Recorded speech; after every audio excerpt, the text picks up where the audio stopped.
E-Class is back for open multiplayer this week, and I decided to give one of my favorite D-Class cars, the Porsche 356A Speedster, an overhaul. While it may not take the top spot of meta cars like the MX-5, this tune is pretty competitive and gave a really fun race here at Hockenheim. As always, pause this video and copy my settings and upgrades to try it out for yourself, or just download the tune to give it a quick shot. This car is a little rocket in D-Class, and I think I'll be running it quite a bit more in E-Class this week as well. Unfortunately, I'm recording on Shadowplay and I missed the beginning of the race, but we're going to pick it up here right after the first corner of lap 1. And if you are enjoying this video and you're not yet subscribed, I would encourage you to subscribe if you like this kind of stuff, and also give it a thumbs up. You know, we are a newer channel, so any sort of interaction definitely will help us get a few more views on the channel, so I really appreciate that. But here coming into the race, most of the race is a battle between myself and Sargent here in first place. I obviously qualified faster, but they were on race tires, so qualifying on soft and then running mediums here for the race, which is giving us a little bit of an advantage because we are on street tires in the 356A. But we're keeping up with them pretty well, gaining on them in a few different corners, trying to find a good time to pass that's not going to cause any issues and ruin both of our races. I really try to keep things nice and clean when I am racing multiplayer, because that's the type of racing I really enjoy doing. And so, you know, really trying to promote that and just keep things nice and clean.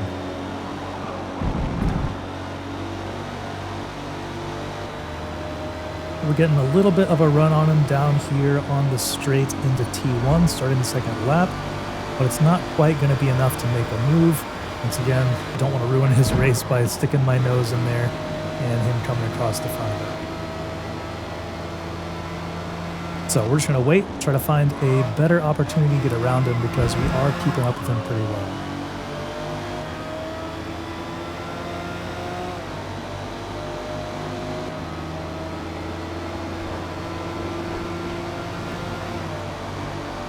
And if you ever want to catch us streaming live, playing some Forza Motorsport, usually Wednesday evenings, you can find us over on the 9 to 5 Toys YouTube channel. Usually around 8 o'clock Eastern, hop on and play a couple hours of Forza Motorsport. So come on and check it out and chat with me live and see what we're working on that week. So here is another opportunity. We're getting a little bit closer, but once again, he's defending pretty hard, and I don't want to stick my nose in there on his inside and, you know, spin him out if he were to come across, which, as we'll see up here, he's a little bit aggressive. This one I actually got a little bit further ahead, and so I thought maybe he would give me a little bit of room, but he does not. We're going to try it again.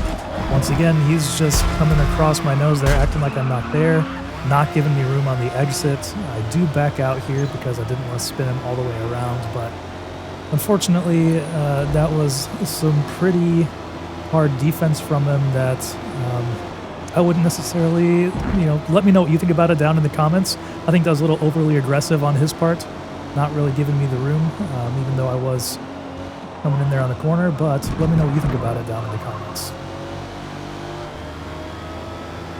So the battle continues, you know, just stalking him, trying to find a good opportunity to get around him.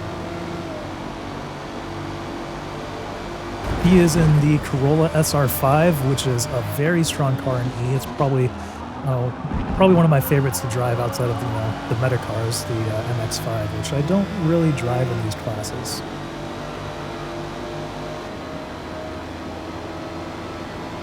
But it's making for a really fun battle.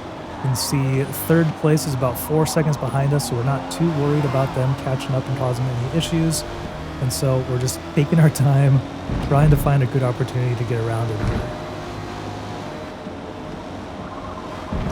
This car, the Porsche, is very lightweight, so it's just kind of like little acceleration rocket. And you can see there I got a little bit wide on that corner, which, you know, hooked my left tires over that curb, which really caused some issues coming into that last corner, coming back down the straight here. So we lost a little bit of time on him there. Let's see if we can make it up on the next re-lap.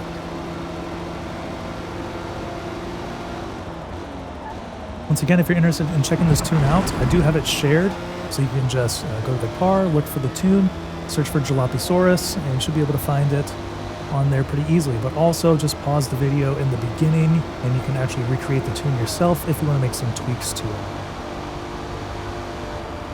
I said, this is one of my favorite cars for D-Class, and just tried to adapt it for E-Class, and I think it works pretty well. I do think it's stronger in D with the tune that I have, but it's performing pretty well here in E-Class as well.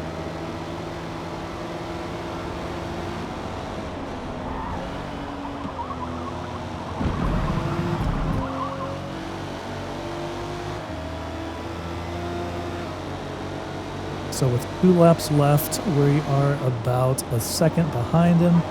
Trying to catch up here, get a little bit closer to him. Last couple of laps, we were making a run on him down the straight here. We'll see what happens this time. Looks like he got a better exit and is gaining, or pulling away from us a little bit. That gap is now up to 1.6 seconds, so a little bit to make up here in the next 2 laps.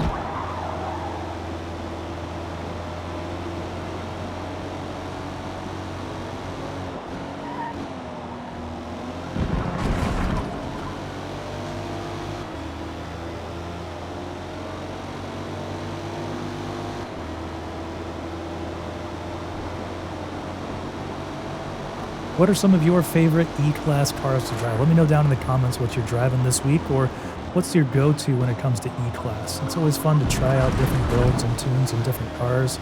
Lately, I've been working on power builds in some of these lower classes, you know, for tracks like Road America and for Daytona. And so that's been an interesting departure from what I usually do. I'm usually focused on handling, so going for something that's more about putting down the power has been interesting to try to handle. Coming around into the last lap here, we are about 1.3 seconds behind. And then on that last corner, he ends up going wide into the dirt, really slows him down. So his mistake there gives us the lead going into the last lap. As long as we don't mess it up, we should be pretty golden here.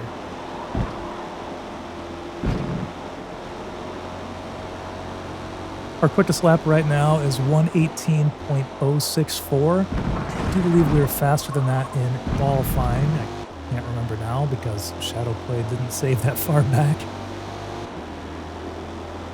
But that's a pretty strong lap. See if we can get even faster here towards the end of the race. And watch that distance of Sargent here in second place is 3.3 now. Let's see where he ends up by the end of the race. I do think he ended up gaining on us quite a bit during this lap, but not enough to get the lead back. I dipped my tires off the track just a little bit there, got a 0.2 second penalty. So as long as we stay that far ahead of him, we are fine going into the end of the race here.